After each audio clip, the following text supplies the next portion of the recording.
Today we're playing a nosebleed 100-100 session at Bellagio. It's the day after we won over 13,000 in 1020 that you saw in the previous vlog. If we run well, we'll have the opportunity to win way more than 13,000 over the next few hours. If we don't, we might lose all of it back and potentially an extra car on top of it. We're in for 20,000 to start. Once we see how the table plays, we may add on at some point. I've done the best that I can to mentally prepare myself for the large 5-figure swings that inevitably occur when we're playing the biggest game in Las Vegas. The session begins at 10 a.m. on the dot. Nearly a half hour in, we're dealt 7-deuce offsuit in small blind. The 7-deuce game is on. If we win with it, each player at the table owes us $300. Under the gun raises to 300, the button calls. At some point in the hand, we'll likely have to play aggressively in order to attempt to get the bonus money. I'm not interested in re-raising right now because we're up against a narrow range of top tier hands from the early position raiser. I don't want to 3-bet when there's a high probability we'll get called or even 4-bet. I call with hopes that we'll get a flop that's good for our pre-flop calling range, then we can pounce like the extremely rare Beanie Baby cat from 1997 called Pounce. 3 of us are battling, we're out of position, the flop comes Ace-King-8 with 2 hearts. So much for getting a good flop for our range. This one's about as bad as it gets. I check with no intention of putting in a check raise since we can't credibly rep sets of aces or kings and we'll pretty much never have ace-king either. Under the gun checks. I like seeing that because she may not have an ace or king in her hand, she may just have a low or medium pocket pair that's been significantly downgraded. The button also checks. He shouldn't have connected too well either. The turn is the 10 of hearts, potentially opening up some doors for us. Under the gun won't have many flush combos after raising from early position when the ace and 10 of hearts are accounted for, particularly when she didn't c-bet the flop. The button could potentially have some flushes, but he didn't even consider taking a stab on the flop. We can credibly rep strong hands like hearts, queen jack for a straight, a set of 10s, king 10, ace 10, and ace 8. I bet 700. If we win it, we'll get the 1100 in the middle and an additional 2100 from our 7 opponents. In total, we're risking 700 to win 3200. Our bluff basically has to work 1 in 5 times for it to be profitable. Both opponents fold instantly. We turn over the worst hand in poker. We had no pair and no draw, but we take down the pot and $300 from each player at the table. I mentioned in past vlogs that I really enjoyed the 7-deuce game. I can't imagine it possibly getting us into any trouble. Definitely not later in the session. We look down at king-queen suited in the cutoff. Under the gun +1 raises to 300. The hijack calls. We have a hand that I prefer to play heads up rather than multi-way, so we're about to get aggressive.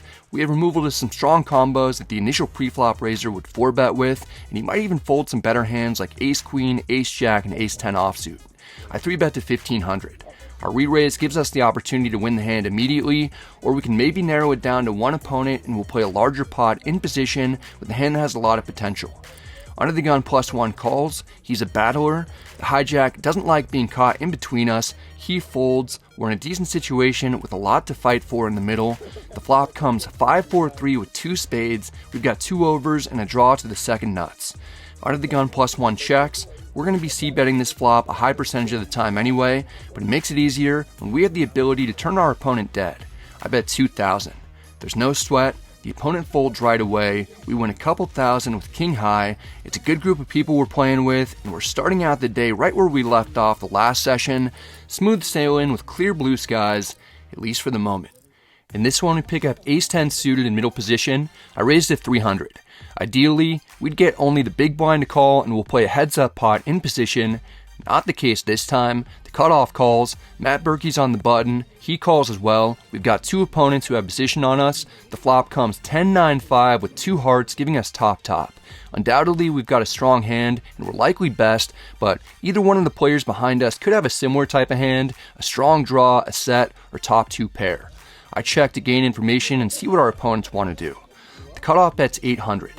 The button calls. I don't love any of our options. If we call, our hand is incredibly susceptible to being downgraded. There are very few turn cards that'll be good for us. A heart is bad, and any card from a 6 to a king other than a 10 is bad for us as well because it'll complete a straight or possibly give one of the players behind us trip 9s. We need to play aggressively on this street. I raised to 3,500. We don't want to get much resistance, but we get some anyway. The cutoff calls. Berkey doesn't have all that strong of a hand after all. He folds. It's down to heads up. The turn is the Jack of Spades. It's one of those awful cards that I didn't want to see because all the straight draws improved to either top pair or a straight. Jack 10 improves to beat us also, as do all the heart draws containing a Jack. I check with plans of giving up. It's the worst card in the deck, and we could be drawing dead. The cutoff has the opportunity to end the hand now. She doesn't take it. She checks back. Maybe we're up against a heart draw or Queen 10. The river is the 8 of hearts, ending all of our aspirations related to winning the pot. I check. There are very few hands that would have called our check raise on the flop that don't beat us. The cutoff makes a relatively small bet of 3,000. We're almost never good unless somehow the cutoff is turning King 10 into a bluff. I fold. It's sad to have to let this one go after check raising the flop, but we got pretty much the worst run out imaginable with everything getting there. The blue skies are gone. I'm stuck several thousand. After adding on for 10,000 more, we pick up King 6 offsuit in the small blind during a 7-handed bomb pot. Each of us put in $300 before the cards were dealt, and we're going straight to the flop. The dealer puts out King Jack 10 rainbow. We've got top pair. It's tough to know if we're best or not when there are 6 opponents though. I check, which I'm going to do no matter what when we're first to act. Checks around to the button. He takes a crack at it with a small wager of 400. He might be doing this with all sorts of combos, including any hand containing a queen for the open-ended straight draw. We can't fold for this price. I call. We're not the only ones interested in seeing the turn. Matt Berkey calls in middle position. 3 of us are making it to the next round. The turn is the King of Diamonds giving us trips. I feel way better about our hand strength now that we've improved. I don't think either player flopped a straight, otherwise the button would have bet more and Berkey would have check raised. Given how this has been played, I don't think our opponents will have full houses either. We're very likely best. I'm concerned if we check, our opponents will check behind us. We can't allow that. I lead for 1,100 to ensure that no one gets to see the river for free. Berkey folds. He must not have had much on the flop. The button is taking his time to consider his options. He's not going down easy. Ultimately, he puts in the raise to 2,800. I'm surprised to see the button make it more. Again, if he flopped a straight or even 2 pair or a set, he probably would have bet a larger amount on the flop for value and protection. We know where 3/4 of the kings are. It feels like we're up against a bluff from the button who incorrectly assumed that we won't have trips or better. I contemplate re-raising because I still get the sense that we're best. The problem is that we'll fold out all worse hands than ours that are probably drawing slim. If my assessment is incorrect and we're actually beat, I'd be pumping more money in with 0 or very little equity sometimes. I flat the raise, rooting for a Jack 10, 6, or maybe even complete blank. The river is the Ace of Spades. That's as bad of a river as we could get. The most likely hands the opponent might have been bluffing with were Queen X combos that just made Broadway. I check. I don't see how we can call any reasonably sized bet. Luckily for us, we won't have to. The button checks back. I turn over our trips with faint hope that we're best. The button shows Queen Jack offsuit for the rivered straight like we feared. He raised us with 8 outs, then drilled it. It's another awful run out that causes us max pain. We're in for 30,000 total. With this loss, I'm down 7,500 already. We could be in for a long day. Next, we're dealt pocket jiggities in middle position. I raised to 300. The cutoff calls. She's the opponent who beat our ace 10 suited earlier. She just set over set Berkey the hand right before this one with jacks versus Berkey's 9s in a 4-bet pot on an ace jack 9 flop. Maybe we can do the same thing to her. We're heads up out of position. The flop comes 9-7-6 with 2 clubs. I'm really hoping she doesn't have 9s now.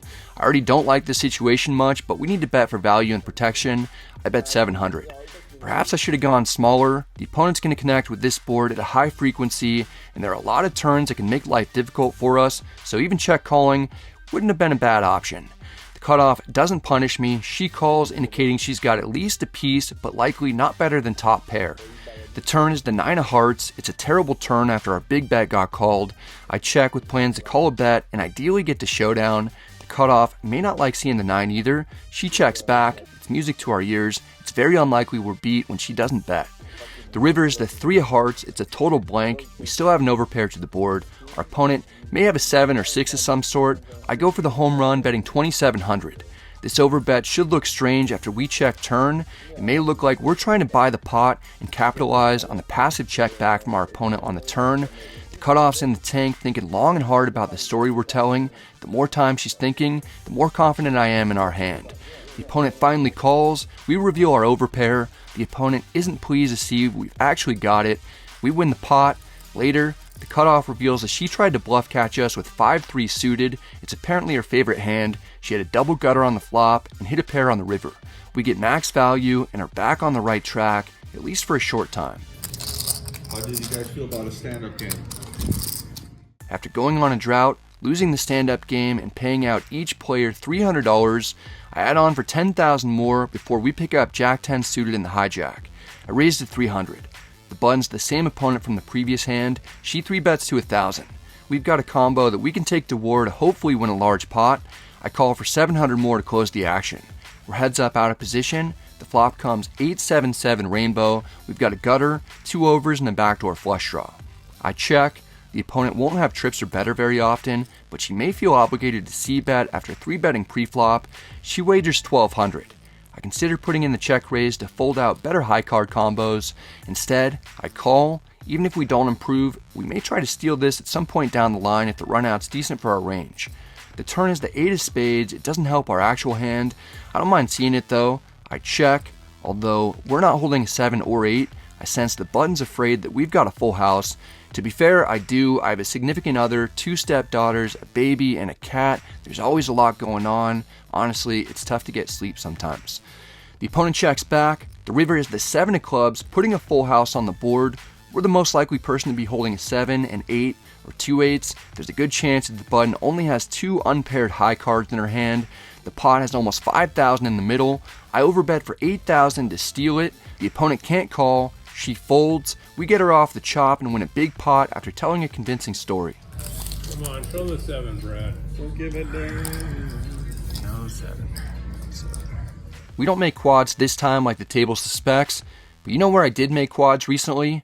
On ClubWPTGold.com. Sign up now using promo Brad to get in the mix with me. I'm regularly on there, mostly playing 1-2-4 and 2-4-8 sweeps coins games, but occasionally I like playing even smaller to get reps in and test out new strategies. Sweeps coins are redeemable for cash at 1-to-1 with the US dollar. You can play on ClubWPT Gold on your computer or phone in 46 states. The site is home of the softest online games that you're going to find.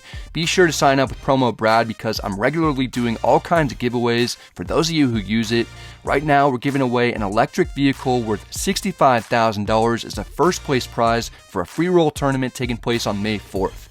The way you qualify is by playing 1,000 hands or more in sweeps coin ring games between April 6th and April 30th. The more hands you play, the larger your starting stack will be.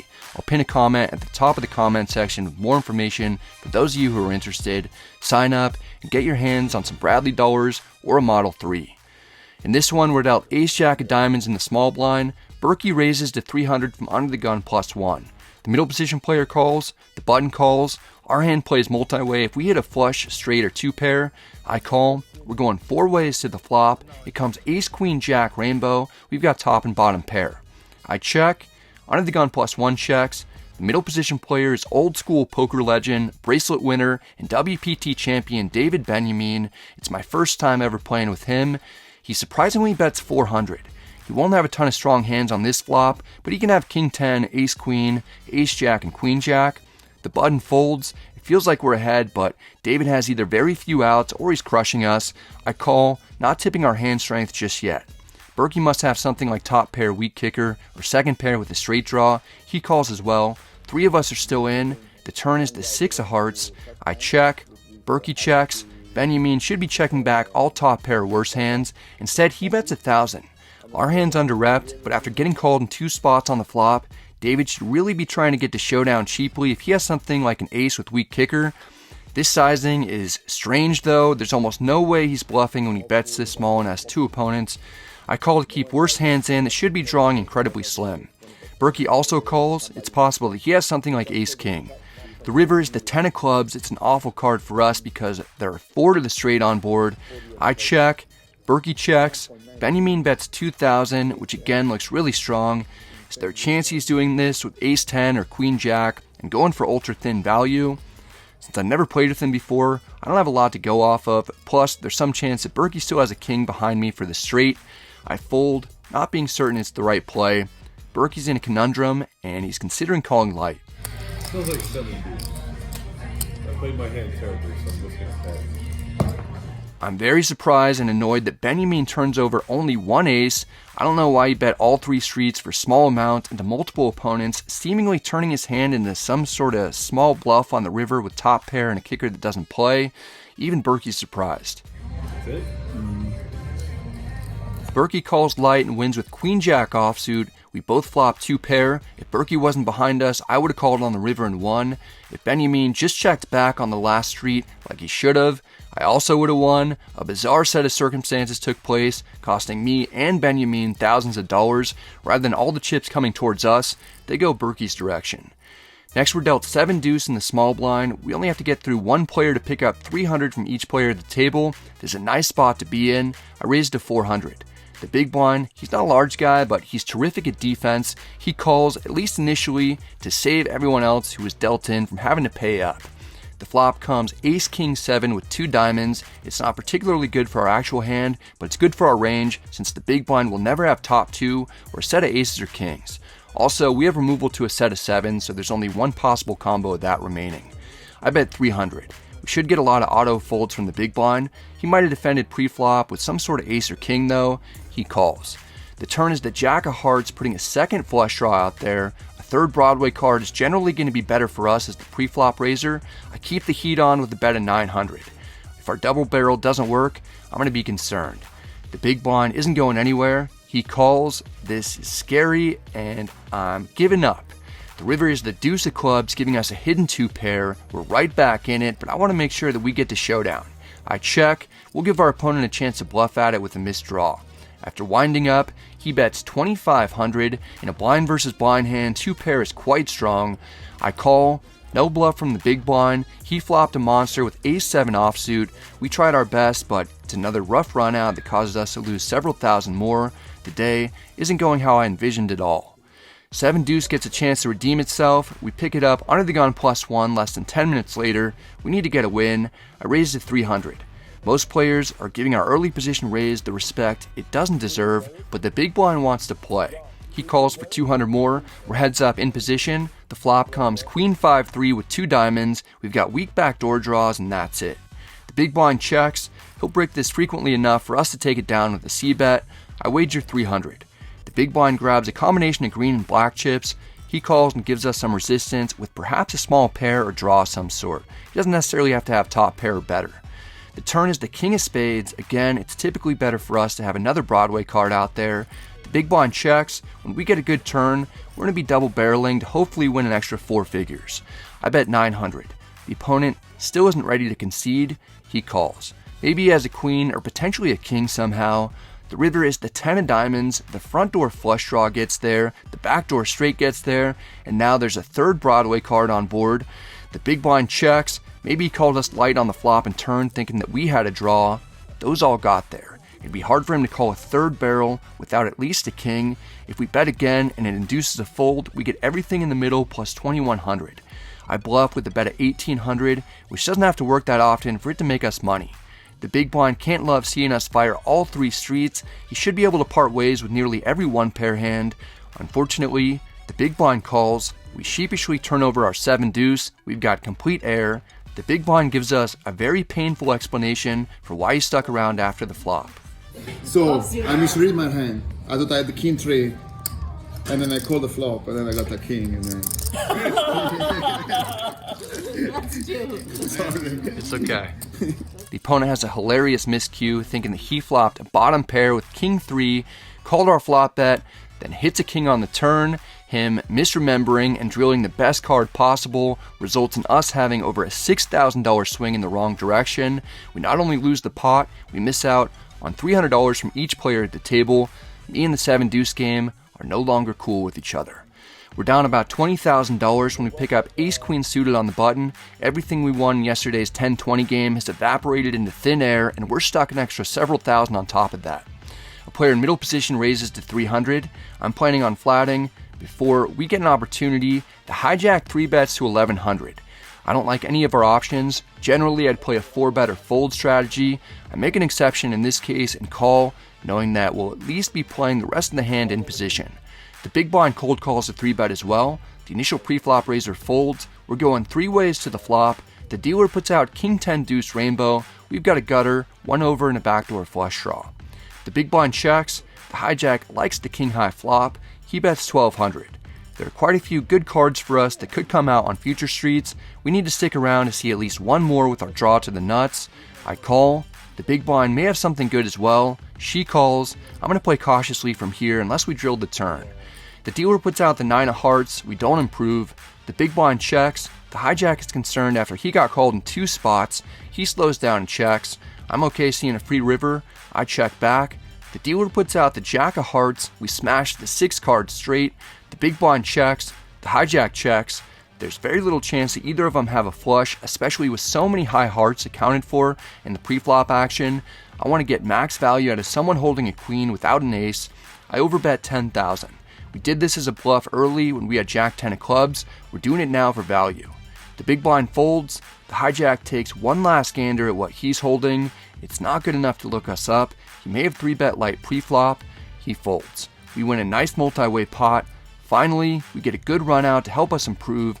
It's not even a pot with a ton of big blinds, but it's a significant amount of money in real life that allows us to make our deficit more manageable. Here we're dealt 2 10s in the cutoff. We've gotten very few premium pocket pairs today. Other than this, we've only had the jiggities. I raised to 300. We battled with the opponent a couple doors down multiple times already this session. She 3-bets from the small blind to 1500. Berkey's in the big blind. He needs to get revenge from the set over set hand that he lost to the 3-better. He cold calls, which is surprising. Both of those players are deep with the history. The amounts they're playing for pre-flop are tiny relative to their stack depths. They're kind of playing their own game with me on the side. I call for 1200 more. 3 of us are seeing the flop. It comes 8-7 deuce rainbow. The small blind isn't a fan of it. After playing aggressively pre-flop, she checks. I'm content that we've got an overpair, at least until Berkey bets 2500. What's he gonna have that he's cold calling a 3-bet with, then betting flop into multiple opponents? We have removal to straight draws. We can beat 9s, but we lose to pocket 8s and pocket 7s, which are plausible hands for Berkey to have. There's some chance he has jacks or 8-7 as well. We're obviously not folding though. I call. I don't want the small blind to call or check raise. She folds. It's down to heads up. The turn is the 3 of diamonds. It's a total blank. We still have an overpair. You'd think Berkey would be concerned that we could have a set since we could easily have pocket 8s, 7s, or deuces that we play this way. We can also have 8-7 suited and overpairs like the one that we've got. Berkey doesn't give a shit. He fires for 6,000. We only have 18,500 in our stack. If we call, we'll have less than a pot-sized bet remaining. I don't know how we can fold, but I don't like any option all that much. I'm not going to get too far ahead of myself thinking about different scenarios on the river if we proceed. I'm going to make the best decision I can on this street and go from there. Because in Nevada, the roulette. Wow. I say call. Berkey mishears it, thinking I said all in, and he snap calls our imaginary shove before asking if we want to run it twice. I said call. What's gonna happen with that guy? Oh shit. I thought you said all in. Well, it's terrifying that Berkey has a hand so strong, he's willing to snap call and all in. He has to have a monster of some sort, which shrivels our pocket 10s. The river is the 3 of hearts. It doesn't change much. Berkey shoves for 12,500 effective. He has us covered by about 20 times. I'm trying to think of any way that I can win. I now beat 8-7 and I can beat missed draws, but what am I thinking, even considering calling? I have a moment of clarity, reverting back to Berkey wanting to snap call or rip on the turn, and I realize there's almost no chance that we have the best hand. If I hadn't seen Berkey so eager to get all the chips in previously, I'd almost for sure call, but luckily, we got some extra information that might have saved us 5 figures. I mean, I gotta fold. You in. I'm so confident we're beat that we fold face up. Berkey shows for the vlog that he has 10-9 of diamonds, which is nothing. He flopped an open-ended straight draw, turned a flush draw, and bricked it all. His fake snap call on the turn completely messes with my brain, turning a hand I likely would have called a shove with on the river into a fold. It's incredibly annoying that what happened on the previous street with Berkey incorrectly hearing what I said influences my decision so much and potentially keeps me from doubling up. I played with Matt several times now, and in no way do I think he was intentionally trying to angle me, but the result of his genuine mistake is a huge blow. I'm stuck almost $30,000 rather than being up about $5,000. This session, I've been extremely good at finding the absolute most creative ways to lose pots. I've been sucked out on, which is the most traditional way. Benjamin overplayed top pair for no reason, and we had to fold the winner with another opponent behind us. One player misremembered his cards and drilled the turn. Now, Matt mishears us and follows it up with a successful river bluff. This session is a complete disaster. Everything that can go wrong has gone wrong. We add on for 10,000 more. We're in for 50,000 total when we pick up 7 deuce once more. We started out so well with this hand, but lately, I've been getting obliterated with it. Still, we have to try to get the bonus 300 from everyone. I raised to 300 from the cutoff. We only have to get through a few opponents to win a couple thousand. Right away, we get resistance. The button calls, the small blind calls. Berkey smells blood in the water. He 3-bets at 2,000 from the big blind. It's been less than 15 minutes since his bluff shove got through, and he's returned to the ring to finish me off. I know Berkey's capable of 3-bet squeezing light. This situation was teed up for him to make a play. I'm not in the mood to fold. I 4-bet to 6,500. We're definitely forcing it at the moment. Credibility is near an all-time low. I've been a punching bag for the table. Everyone senses that I'm unraveling, so as soon as I put the chips out, I realize this isn't likely to get through. The button and small blind fold because they don't want to get caught in between me and Berkey. I wouldn't be surprised to see a light 5-bet shove. Instead, Berkey calls, which is almost just as scary. I only have 15,400 left. We've got just over a pot-sized bet remaining in our stack. I wouldn't put it past Berkey to flat our 4-bet with aces, but he can also have hands like ace-king and some other pocket pairs like queens through eights potentially. We're taking the worst hand possible to the flop with 5 figures in the middle already. I'm just hoping that we can hit a pair of some sort. If we do, we're going with it. If we get stacked, Matt will end our misery and will walk away from the table losing $50,000 exactly. The flop comes Queen Jack 7 rainbow. We hit that piece that we were looking for, but it's an awful flop aside from us slightly improving. Berkey could have easily just flopped a set. He checks. We really have to hope that he has a hand like ace-king that we're ahead of, or something like pocket 10s or 9s. I get a count of my chips to make sure that we don't happen to have significantly more than I thought. I say a little prayer to the poker gods that we're up against a high card hand, or at maximum, one pair like ace-queen, or even aces that we'll have a chunk of equity against. I close my eyes and let it fly. We don't get snap called this time. We're clearly not up against a set. No quick call gives us some partial relief that we at least didn't get flopped dead. We're for sure up against a 1-pair hand or ace-king. The issue when we shove on the flop is that we'll never be doing it with a set. We'd probably bet smaller, and Berkey knows that. We might not even rip flop with aces, but we likely would with ace-queen and kings. Berkey's sharp. He knows that we're at the end of our rope and could be forcing it with ace-king or 7-deuce, which might induce a light call.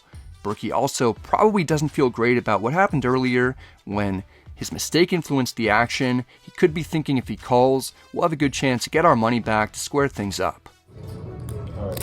I'll make up for it. No, Berkey, I thank you. I appreciate the sentiment, but you really don't have to do that. Just let go of whatever you've got. Oh, shit. Berkey calls our overbet shove for 15,400. We turn over the 7-deuce, and I'm expecting to see ace-king or ace-queen suited, but Berkey turns over pocket 10s. He has 3rd pair. I'm already down piles of money. There's a good chance that I lose this one, and I'm sent home losing $50,000. It'd be the 4th biggest loss that I've ever had. I'd like to give myself at least a shot at splitting this and getting our money back so we can continue playing the session. All right, let's go twice. We're in about a $45,000 all-in pot. We've only got an 18% chance of winning the first run out. The dealer gives us some help. Once is good. Why do we ever go twice? We drill the deuce of spades for 2 pair that holds on the first run out. We'll be minimally getting our money back, which is all I wanted. I'm happy that we don't have to sweat going bust, but I get punished for running it 2 times. We're likely only going to win half the pot rather than all of it.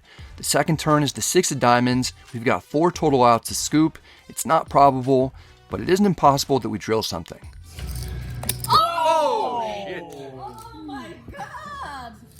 We smash the deuce on the second river as well. Not only do we scoop the entire pot, we win an extra $300 from each player at the table. We go from feeling as dejected as possible to winning nearly $50,000. It felt like we were in an insurmountable hole, losing big pots in every way imaginable. Now we've got an extra life. You deserve. After you lost this one. I'm in disbelief. I've never won a pot anywhere near this large in this fashion, drilling one of our few remaining outs on both runouts. I have to be honest, the way I prefer to win is never by getting it in with the worst hand and sucking out. I actually feel a little bad for Berkey that he correctly made a difficult call and then lost a $50,000 pot, but at the same time, there's a little justice after everything that took place when I had the 10s against him. It's fitting that he loses with 10s against us in a bizarre way. All of a sudden, we're essentially even in more ways than one. That one's gonna make it. 7 deuce totally redeems itself and saves the day. I no longer need to hit send for the text that I'd prepped asking Kanish if the truck was available. We recovered almost everything we were down, but we're not quite unstuck. We're dealt Jack 9 offsuit in the cutoff during a $300 7-player bomb pot. This is also the first hand of a new round of the stand-up game, so there's a lot on the line. The flop comes 9-3 deuce. We've got top pair and an okay kicker. With 6 opponents who all have cards, this is a somewhat dangerous situation though. Under the gun bets 400. I know that he likes to take stabs. He might only have a draw or worse one pair that he wants to see a cheap turn with. The player in middle position calls. He may or may not have a speed, but likely doesn't have 2 pair or better. We're not going anywhere. I call. We don't want too many opponents because if we currently have the lead, we'll have no idea what turns will cause us to lose it. The big blind calls. 4 of us are still in and we've got position. The turn is the Jack of Hearts giving us top 2 pair. It's one of the few turns that are great. In fact, it's pretty much the best card in the deck aside from the Jack of Diamonds. It checks to us. There's no way that we're going to allow our opponents to see a free river card. We've got a monster and we need to protect against flush draws, straight draws, and potentially overs. I bet 3,500. Going extra large makes it look like we're bluffing and we're trying to buy the pot to avoid losing the stand-up game for a second time today. The big blind folds. Under the gun's wondering if he can put in a check raise to steal this one from us if we're weak. We're not. We've got the goods. Under the gun folds. It's like we've got a lemonade stand set up on a backcountry road. We don't have many options for a customer. The middle position player comes through and calls our large bet though. We've got a lot of the board covered, so I imagine that we're up against some type of strong combo draw like Queen 10, 5-4, or Ace 5 of hearts. The river is the 8 of hearts. A handful of flushes and straights get there. The opponent checks. There's already a pot over $10,000. We bet large on the turn as if we had a semi-bluff type of hand with straight or flush possibilities. All those types of hands improved, so if we bet, we won't be able to get many worse hands to call. Also, there's a good chance that our opponent has one of those types of hands that improved. We don't want to bet again and take ourselves a value town. I play it safe and check back. The opponent has Ace 3 offsuit. It's only 4th pair. He thought we were making a move on the turn and he called our large bet light. Top 2 pair wins us a sizable pot. We're getting great runouts during the second half of the session, but I'm still slightly down. It doesn't matter much overall if we lose a little or even a large chunk because I'm free-rolling the session at this point. On second thought, it actually does matter. I want to win. We look down to Ace 6 suited on the button. Under the gun raises to 300. Our neighbor in the cutoff calls. Ace 6 isn't typically a great hand because it's almost always going to have kicker issues and we can't make a straight using both cards. But when we're playing about 500 big blinds deep, I'm content to call a raise with any suited ace to hopefully flush over flush someone. I call. Our good friend Matt Berkey's in the big blind. He calls as well. 4 of us are seeing minimally 3 cards. The flop comes Ace 7-4 with 2 clubs. We've got top pair, a flush draw, and backdoor straight draw. We absolutely smash it. Our opponents check to us. We're so likely to improve that I don't mind under-repping our hand to let opponents see a free card. I check back, concealing our hand strength to hopefully induce a bluff. The turn is the Jack of clubs, giving us the stones and making us more unstoppable than Thanos with them. The big blind checks. Under the gun checks. The cutoff senses weakness and likely isn't concerned we'll have a flush after we opted to check back flop with a huge combo draw. He fires for 1,000. If we were out of position, I'd raise. Currently, there's no reason for the cutoff to think that we're as strong as we are, so if he's bluffing or has a worse flush, he'll probably continue blasting away on the river, and we can put in a raise then. Also, if we slow play, we may entice a call or raise from one of the other 2 opponents who will be drawing slim or dead. I call, making it look like we've got 1 pair or just a draw. Our plan works. Berkey calls in the big blind. Under the gun folds. 3 of us are still in. The river is the 3 of spades. It's a beautiful brick other than some unlikely straights getting there. The big blind checks. The cutoff was the aggressor on the turn, he never got raised, and the blank on the river keeps him feeling optimistic that no one else has much. He bets 1800 with no idea that we've been lying in the weeds. There's a very good chance that we're up against a hand with no value, so I don't anticipate a raise getting called except by the opponent's very best combos like other flushes. I target those with a raise to 6,000. Berkey folds without giving it much thought. The cutoff is trying to piece our story together as he contemplates what to do next. If he has any other flush, he'll likely call. If he has something worse with no showdown value, he may be contemplating a bluff shove since our line is somewhat bizarre after checking back flop and only flatting the turn before raising on the river. Ultimately, the cutoff folds. I doubt that he has much. He probably stabbed light on the turn and committed to the steal before getting caught. He has a good attitude and a one-finger salute for the vlog.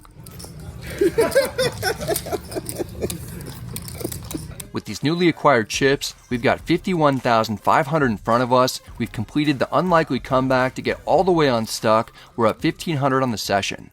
Next, we pick up Queen Jack offsuit in the big blind. Under the gun raises to 300. We're content to defend. I call for 200 more. We're heads up out of position. The flop comes 7-6-4 rainbow. It's a flop that's pretty good for our range, even though it's not great for our actual hand. We're going to lead out around a third of the time with all sorts of combos. I take a stab for 200. Generally, we'd prefer to have a combo that connects better in some way with backdoor draws, but I do it as a bluff to fold out better combos like ace highs and king highs to completely whiffed. Under the gun calls, which is scary. He could have an overpair or potentially just two high cards. The turn is the queen of diamonds. We pick up top pair. I'm not entirely sure that we're good though. I check to keep the pot smaller if we're behind and potentially induce a bluff when a card comes out that's in theory better for the pre-flop aggressor. Under the gun takes the bait and reps the queen with a bet of 1,200. Since we know where half the queens are, it's more likely to me that under the gun just has a high card hand or diamond draw. I call. We had no plans to check fold. The river is the king of hearts. The diamond draw misses, but another Broadway card is good for under the gun's range. I check. I'd love to see a check back because we'd likely have the winner. Under the gun thinks it over and bets 2,200. He apparently has a hand strong enough to get a third bet in. I'm not entirely certain that I believe what under the gun's trying to tell us. His turn bet indicated that he liked the queen, then his river bet indicates that he isn't afraid that an overcard came out after that, so he's trying to depict a story that he has a pair of kings or better. For that to be true, he has to have flopped a set that he slow played, drilled two pair with king-queen, hit a king on the river while chasing a flush draw, or he has pocket aces. That's about all that I can think about that he'd play this way for value. I call. We don't pick him off. Under the gun has pocket aces. I regret leading flop. I could have check folded and saved a lot of money. We're losing several thousand again. Shortly after, we're dealt 7-6 suited in the cutoff. I raised to 300. The small blind wants to play hardball. He 3-bets to 1,400. Our suited connector plays well against hands that the small blind's re-raising with for value. Plus, we're deep and in position, so we're going to over-realize our equity if we get a decent board with middle or low cards. I call to see a flop. The dealer puts out 9-6-4 with two clubs. We've got middle pair and actually quite a few cards that'll give us a straight draw on the turn. Even though this is the type of flop we were looking for, the small blind bets 2,200, which is fairly large. We're never folding. Calling is reasonable. Raising is a higher variance route that has plenty of merit as well. We typically want to match our set combos we'd be raising with for value with suited connector versions of them. For instance, if we're raising with pocket sixes for value, we want to raise with 7-6 and 6-5 suited when we've got removal to those sets and can still improve to what's likely the best hand if we hit trips, two pair, or backdoor away into a straight. Raising also gives us protection in the instances when we're ahead. I'm okay taking on the variance. I raised to 5,000, putting our flag chip to use. I always feel patriotic when I see the red, white, and blue chip in play. Small blind really doesn't like seeing it, and he's not even North Korean. Even if he has an overpair, he could be drawing dead to 2 outs. The small blind reluctantly folds. We might have been best, but I like to think that we weren't. We win a 3-bet pot with a second pair raise. USA! USA! The session's coming to an end when we're dealt ace-9 suited in the big blind. Under the gun raises to 300. We ran into his aces not long ago. We need to get him back. I call for 200 more to defend. We're heads up out of position. The flop comes queen 9-4 with 2 spades. We've got middle pair and a flush draw. It's a great flop for our exact hand. I check. Under the gun doesn't mind the flop either. He goes with a standard c-bet of 500. We're not going to be check raising a ton on this flop because it heavily favors the opponent's range. I call. There are quite a few cards that'll give us a monster.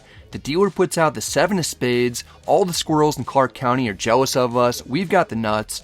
Last time we tangled with this opponent, we led flop when it favored us, even though we had air. This time, we lead turn for 700 when we can't be beat. The opponent isn't ready to surrender. He calls. I'm rooting for a nice big blank to come out. The river is the king of hearts, which I like even better. We still have the nuts, and the opponent might have improved the top pair or better. Ideally, he'll have a straight, or maybe he's low playing a flush as well. I check. The king generally won't be great for us. Showing passivity on this street gives Under the Gun the confidence to make a wager. He bets 1600. Our river check earns us at least enough to buy a Telecaster, but I already have one of those. I'd like a PRS. I raise to 6500. Under the Gun is clearly annoyed about our check raise. He's not quick to fold though. Perhaps he's considering calling us light, or maybe he has something really strong. After exactly a minute, Under the Gun folds. We don't get paid, but we still win one more substantial pot. This one squeaks us back over the even mark, and that's where I'd like to stay. After playing 6 hours, being stuck $30,000 at the low point, while looking over the edge into a $50,000 hole, we miraculously get all the way back into the black. I couldn't be happier to rack up a win. It was an extremely stressful day at the office, but we leave the casino with a hard-earned $620 more than we walked in with. It was a hell of a poker session. That's it for this one, guys. I hope you enjoyed it. If you did, I'd appreciate it if you hit the like and subscribe buttons. It helps out the channel a ton. If you have any questions or comments, feel free to let me know in the comment section. I'm happy to get back to you. Don't forget to sign up to ClubWPTGold.com using promo Brad. There's still time to qualify for that May 4th free roll in which we're giving away a $65,000 Model 3. All more information pinned in the comment section down below. Also, if you're gearing up for summer tournaments, there's no better way to start training than GTO Lab, which is a brand new site. It has an ICM trainer. I've used it actually quite a bit. I've been getting coaching from Nick Petrangelo. He's one of the owners and lead instructors, along with Jonathan Jaffe, Ike Haxton, and a handful of the absolute best players in the world. So there's training videos. You can practice against the computer. All these ICM spots that are really, really interesting. And if you're playing a lot of volume this summer, it's just something that you almost have to do. Otherwise, you're gonna miss out on a lot of value in some of these key tournament bubble spots and final tables. Sign up using promo Brad for that one. You get a $25 discount to GTO Lab. I'll have a link down below in the description box. All right, hope you're all doing well. Hope you're staying safe. Good luck with the tables, and I'll see you around, man. I'll see you guys during the summer. Bye.